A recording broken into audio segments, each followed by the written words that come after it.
Hi guys, and welcome back to my channel. I am Nathanie. If you're new to my channel, please be sure to subscribe to my channel and be sure to click the bell to be notified when I do upload. And for my returning family, hey fam, how you doing? So today I did this. This is like my go-to makeup look.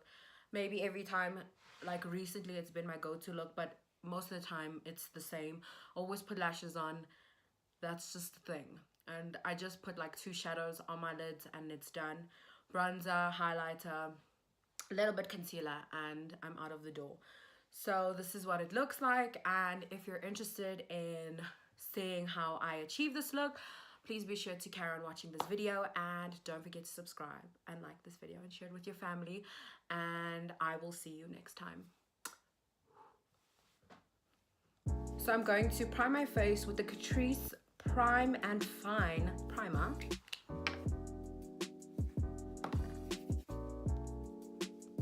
And then now I'm gonna go straight into my foundation. I will be mixing. I'm trying out the new foundation that I bought. This will probably be in my my haul video. So it's the Ordinary Colors Coverage Foundation in the shade 3.Y. So this is what it looks like. And then I'm also going to be mixing it, because it is a bit too light, with the Total Control Drop Foundation by NYX. And this is in the shade Cappuccino.